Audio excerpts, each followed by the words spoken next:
नमस्कार दोस्तों, आर के हिंदी स्टोरी में आपका स्वागत है। आइए सुनते हैं रचना कंडवाल जी की लिखी एक पारिवारिक कहानी, मजबूरी। प्रदीप देर शाम को ऑफिस से लौटा तो रसोई घर में खटर पटर की आवाज़ सुनाई दी। उसने झांका तो देखा कि उसकी माँ बर्तन मांज रही थी। माँ की उम्र हो चली है, वो घुटनों के दर्द से परेशान रहती है। जनवरी का महीना, मौसम बहुत ठंडा था। वातावरण में धुंध थी। इतनी ठंड महसूस हो रही थी कि उसके कान सुन्न हो गए थे। वह चुपके से आगे बढ़ गया। अपने बैग को उसने कमरे में रखा और हाथ मुंह धोने बाथरूम में चला गया। उसने गीजर ऑन किया, फिर बेडरूम का जायजा लिया। उसकी पत्नी इंदु रजाई में बैठी टीवी देख रही थी। इंदु एक नंबर की नकचढ़ी, सुंदर और बेहद तेज मिजाज की है। उसे देखते ही इंदु चहक उठी। अरे, आज तो आपने देर कर दी। उसने प्रश्नवाचक निगाहों से उसे देखा और कपड़े बदलने लगा। इंदु ने पीछे से आकर उसके गले में बाहें डाल दी। पता है, मैं कितनी देर से आपका इंतजार कर रही थी। उसने पूछा। क्यों, ये भी कोई बात है? इंदु ने शर्माते हुए बोली। चलो चाय तो पिलाओ, बहुत ठंड है। अरे, काम वाली 15 दिन की छुट्टी मांगकर गांव चली गई है। उसके देवर की डेथ हो गई है। मुझसे तो ये काम धाम नहीं होगा। आपको कुछ इंतजाम करना पड़ेगा। माँ कहाँ है? प्रदीप ने गंभीर स्वर में पूछा। पता नहीं, इंदु ने कंधे उचकाए। मुझसे उनकी ज़्यादा बातचीत होती कहाँ है। मेरे बश का नहीं उनकी फालतू बातें सुनना। प्रदीप सोच में डूब गया। चलो ये तो बहू है, पर माँ का बेटा भी कहाँ उसका हो गया। पिताजी को गुजरे 20 साल हो गए। माँ हमेशा से चुपचाप सारे दुखों का खुद में समेटे खामोश से जी रही है। 10 साल का था, पिताजी की मृत्यु हुई थी, पर माँ ने उसे कभी भी किसी चीज़ की कमी महसूस नहीं होने दी थी।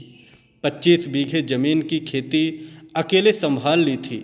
इस बात को उसने चाचा और ताऊ जी भी कभी बर्दाश्त नहीं कर पाए थे कि एक औरत उनकी बराबरी कैसे कर सकती है, जिसकी जुबान भी कभी उनके सामने नहीं खुलती थी।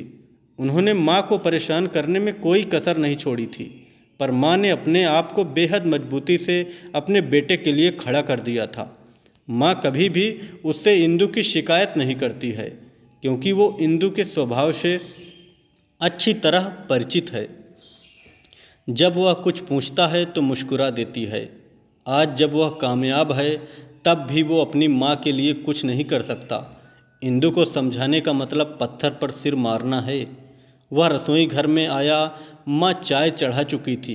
उसके लिए पीने का पानी गर्म कर दिया था। उसने खामोशी से पानी पिया, पर आज माँ का हाल चाल नहीं पूछा। वह वही से तेजी से चिल्लाया कि इंदु, जल्दी से बाहर आओ। इंदु झल्लाते हुए बाहर आकर खड़ी हो गई। ये बुढ़िया मुझे पूरे मोहल्ले में बदनाम करना चाहती है, प्रदीप ने चिल्लाकर कहा। इंदु आश्चर्य से उसे देखने लगा। क्या हुआ? माँ के पैरों तले जमीन खिसक गई। उसके हाथ कांपने लगे। अभी बाहर पड़ोस वाली काकी मिली थी। कह रही थी कि प्रदीप, तुमने तो अपनी माँ को नौकरानी बनाकर रख दिया है। अभी आज ही काम वाली गई है और देखो, पूरे मोहल्ले में चर्चा हो गई कि प्रदीप की माँ नौकरानी है। इसीलिए ही तो मैं तुम्हें कहती हूँ कि चलो अलग रहेंगे, पर तुम मेरी सुनते कहाँ हो। माँ की आंखों से आंसू गिरने लगे। उसने कोई सफाई नहीं दी, चुपचाप भारी कदमों से अपने कमरे में चली गई। प्रदीप ने इंदु को कहा, जाकर जल्दी से खाना बनाओ, इस बुढ़िया से कोई काम मत करवाना। इंदु ने मन मार कर जैसे तैसे सब्जी रोटी बनाई। अपना और प्रदीप का खाना कमरे में ले आई। माँ को दिया। तुमने खाना बना कर रख दिया है, अपने आप ले लेंगी। तुम इतनी चिंता मत करो, अलग रहने पर विचार करो। इंदु, तुम्हारा दिमाग खराब है क्या? इतनी ज़मीन जायदाद घर सब कुछ है, सब कुछ माँ के नाम पर है। तुमने अगर यहाँ से अलग होने की बात की तो हमारे हाथ से ये सब निकल जाएगा। पर वो तुमसे बेहद प्यार करती हैं, वो ऐसा कुछ नहीं करेंगी। तुम बेवकूफ़ हो। इंदु, सारे रिश्तेदार ताक में रहते हैं, इसलिए तुम कम से कम माँ के साथ अपने मतलब के लिए तो सही रहने का ढोंग करती रहो। इंदु लालची है, इसलिए चुप रहकर सोचने लगी। तुम खाना खाओ, मैं जरा अभी आया। माँ को खाना देकर आता हूँ। कहीं मोहल्ले में चुगली कर दी तो हम दोनों की बहुत बदनामी होगी। वह रसोई घर में गया। उसने खाना गर्म किया। 2 रोटी और सब्जी थी। प्लेट लगाई और माँ के कमरे में चला गया। माँ खाना बहुत कम खाती है, शरीर कमज़ोर है, आज तो मन भी टूट गया होगा। माँ बत्ती बुझाकर लेट गई थी। वो जानता था कि वो सोई नहीं है बल्कि रो रही है। आज उसे बहुत पीड़ा पहुंची है। उसने लाइट जलाई। माँ उठो, खाना खा लो। मुझे भूख नहीं है बेटा, तुम लोग खाओ, मैं सोऊंगी। उसने प्लेट रखी और माँ के पैरों में सिर रखकर फूट फूट कर रो पड़ा। माँ हड़बड़ा कर उठकर बैठ गई। क्या हुआ तुझे? मुझे माफ़ कर दो माँ, तुम्हें ठंड से बचाने का मेरे पास और कोई रास्ता नहीं था। तुम्हारा बेटा बहुत बुरा है। काश इंदु समझ सकती कि माँ बेटे का रिश्ता समझ सकती। शायद तब समझेगी जब वह खुद माँ बनेगी। माँ मेरी मजबूरी तुम समझोगी। मैं नहीं चाहता कि इस उम्र में मेरी माँ को कोई अपशब्द कहे, पास पड़ोस में बदनाम करे। चलो उठो, खाना खाओ, नहीं तो मैं भी नहीं खाऊंगा। उसने झटपट से निवाला तोड़कर माँ के मुंह में डाल दिया। मेरा बुद्धू बेटा।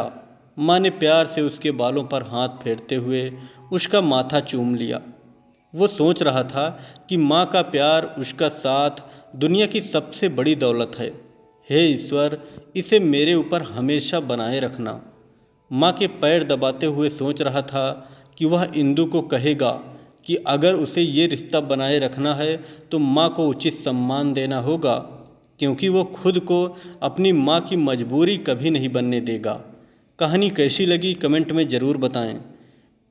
कहानी अच्छी लगी तो कृपया चैनल को ज़रूर सब्सक्राइब करें व वीडियो को लाइक करें।